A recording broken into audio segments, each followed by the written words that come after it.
Hello everybody, welcome back. My name is Mel and today let's talk about the books that I finished but I really should have just DNF'd. You know, DNFing is one thing that I feel like a lot of people have pretty mixed opinions on.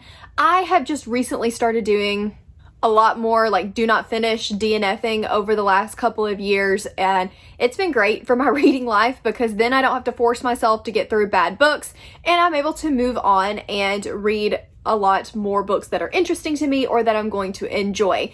But there are some that I pushed through and I really probably shouldn't have in hindsight, but I did it anyway. So let's just talk about 10 of the books that I really should have just DNF'd. These are in no particular order. I've read these over the course of a couple of years. None were necessarily, I'm going to say, better or worse than others. This is just ones that I wish I had DNF'd. The first one is Nothing But Blackened Teeth by Cassandra Khaw. This is a Japanese horror novella, and I had such high hopes for this one because I thought this is going to be something that I've never read before, something that I really want to read more of, and that was not the case. This follows a group of not really teenagers. One character is about to get married and one of the rich friends decides to rent out this haunted mansion place in Japan, and when they get there they realize that there is a legend about a woman that is buried near the mansion or under the mansion that steals souls. This was just a dumb book. I gave it, I think, a 2-star, and that was probably being generous. I have not heard good things about this book at all, and I really should have just listened to everyone else and put it down. I really should have just listened to everyone else and put it down, but I didn't, so I ended up completing that one. But thank goodness it's short, right? Right. Okay. Then moving on to another one that I actually read this year that I really wish I had just done away with, and that is The Paris Apartment by Lucy Foley. This is now the third Lucy Foley that I have either tried to read or successfully finished, and I think I'm probably just going to nix her, and not nix her as in like stabby stab, but anyway, I'm probably not going to read any more of her books. The Paris Apartment follows a girl that is down on her luck in the UK, and she decides to go to live with her brother in Paris, and there is this weird family that owns the building, and her brother goes missing and she has to try to find him. Too much trying to be lock every door for my taste, not doing it well enough. It was just slow. The ending, the twist was dumb, and there's nothing worse than putting up with a bad thriller to try to get to the end to see if there's payoff, and the payoff sucking. And that's what happened here. I DNF'd The Hunting Party, should have DNF'd this one, but here we are. The next one is going to possibly hurt some people's souls, but this is just how it is, and that's Practical Magic by Alice Hoffman.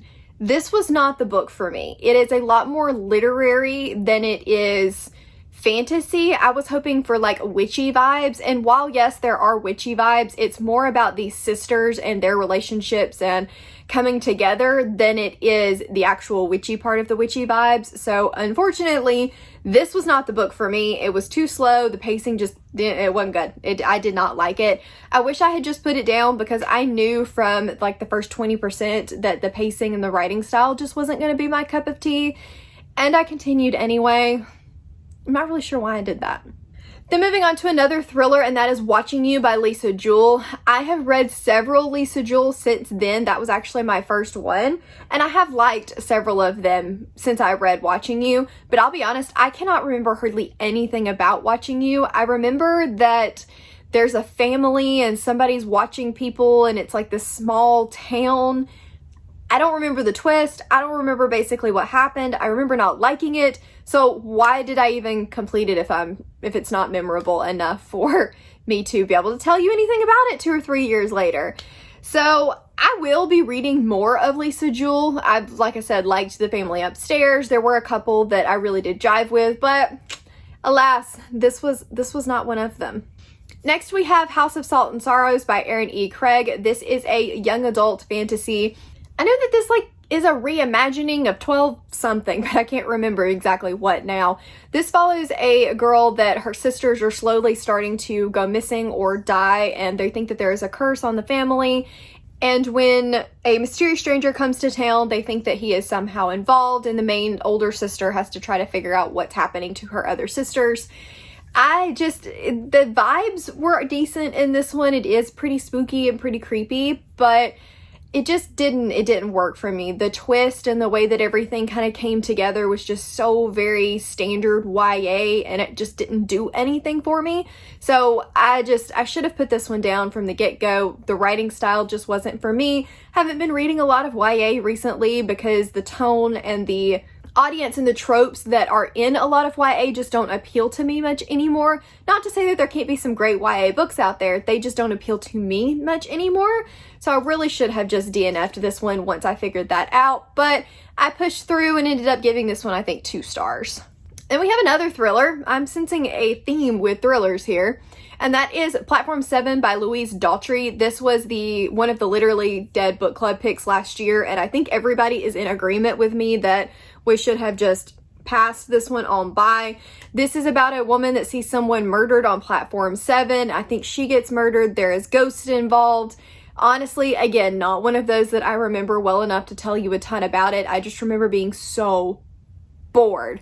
I wanted it to be a mystery thriller with a little bit of a ghost aspect and the ghost trying to figure out what happened to herself.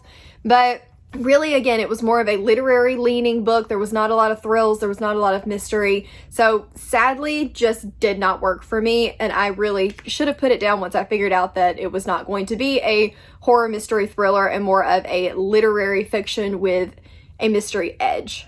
Next is In Peace Lies Havoc by Amo Jones. This is one that I literally just read like 2 or 3 weeks ago for Smut Den, and wasn't the book for me. It started off pretty strong. I enjoyed the beginning. The first probably 15-20% was very interesting. And then I just got bored. I wanted more of like the circus aspect of it, and that's not what happened. There was a lot of pining, but it wasn't necessarily good pining. It was a little bit of bullying, but again, not necessarily good bullying. And the end, there was some kind of twist, and the twist was just stupid in my opinion. So the payoff was not there. I should have just put it down halfway when I started to get bored with it. But I really wanted to complete one for Smut Den, and I'd already DNF'd a couple, so I pushed through, but this one ended up being 2 stars. I really should have just DNF'd it. Was not the romance for me. Honestly, not much of a romance anyway. I know it was supposed to be, but anyway, that's neither here nor there. I didn't like it. I should have put it down. Then we have another thriller, and that's The Wrong Family by Taryn Fisher. Oh, Taryn Fisher. There's been a lot of her like standalone thrillers that I just have not liked. The Wrong Family was extra and illogical.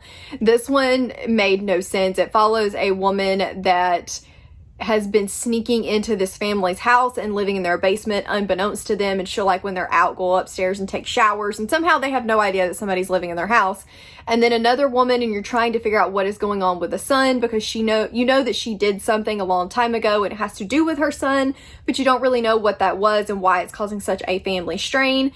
And this one just, it wasn't it. Was not it. It did not work for me. Again, one of those that the twist was really dumb. I remember it quite well. I just thought it was stupid.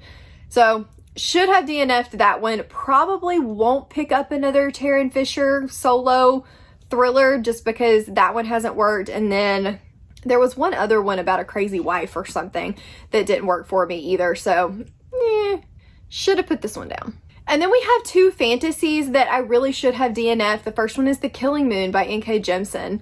This one just was not the book for me. I was pretty bored from the get-go. It is very convoluted, and while it is a fantasy, it is a mystery at heart, and I ended up liking The Killing Moon well enough. I gave it 3 stars, but the reason that I really feel like I should have DNF'd it was because I hated book 2.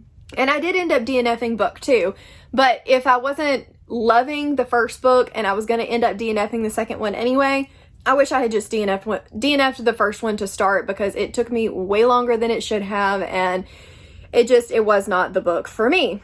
So, last but not least is one that, again, may hurt a few people's souls, but that is actually Truth Witch by Sarah Dennard.